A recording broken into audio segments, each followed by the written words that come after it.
All right, hello everyone. Matt Rule again. I'm going to be talking to you about my process that I went through in order to accomplish the water filtration activity, and just kind of show you some pictures of how that went.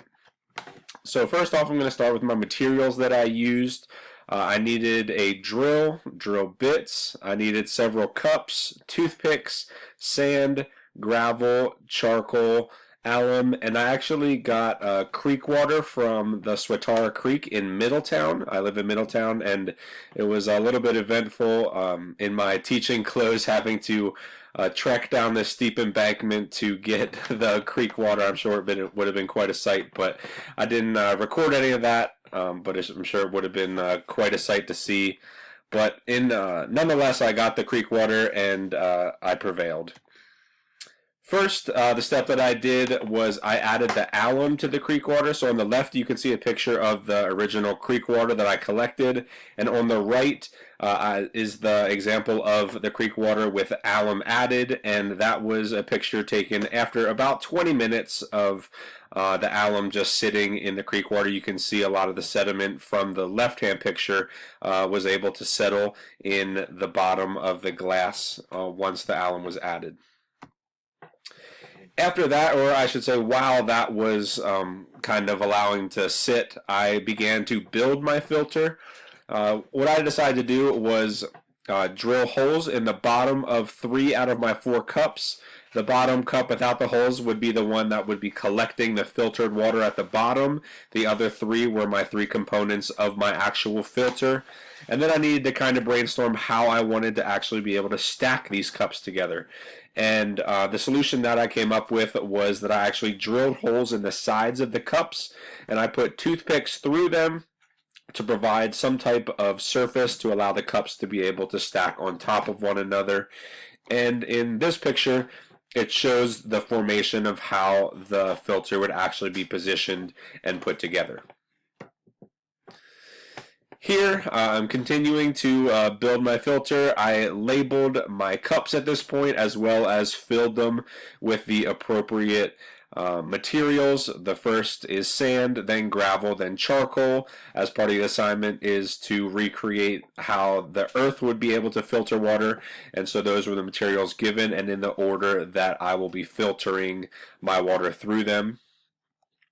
So here is once again just an example of what my filter looked like once it had all the components that it needed, and just the final design, or so I thought. With the alum water transfer, what I needed to do was, once the dirt and those types of things settled, I needed to then remove the cleaner top water from that cup. And on the right hand side, you can see the removed water, and it is much clearer than obviously the bottom portion of the cup that it originally was.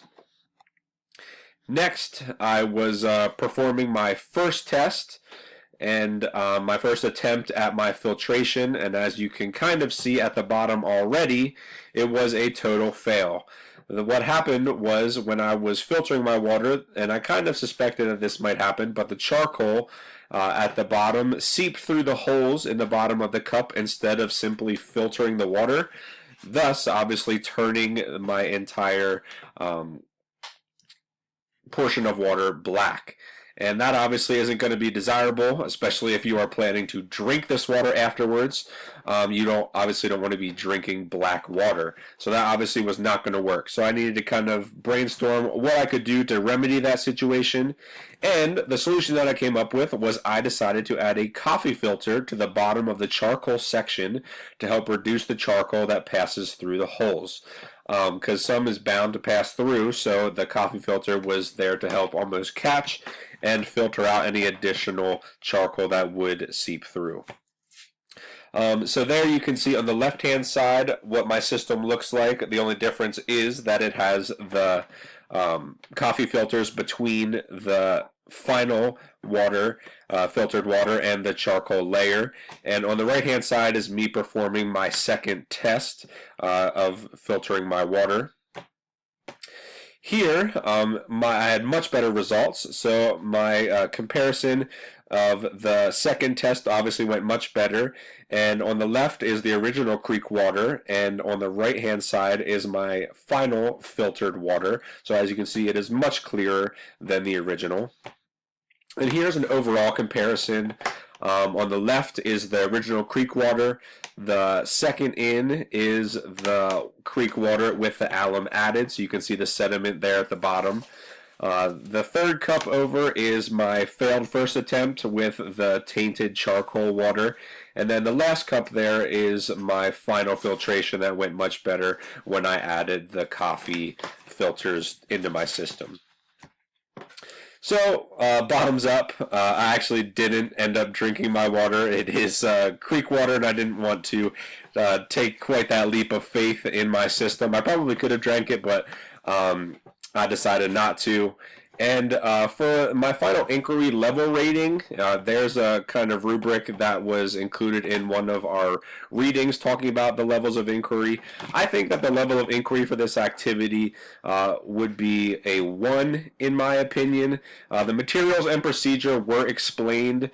The only difference was that it was up to me to determine how I wanted to actually construct and build my filter and be able to see the end result on how the water was actually filtered, as well as the order that they should be set up in. And I also did need to modify my design, so kind of brainstorming as I went there. But I would overall rate this inquiry activity as a 1 because it didn't require a ton of student involvement in terms of figuring out what exactly I needed to do. Well, that's my presentation, and I want to thank you for listening.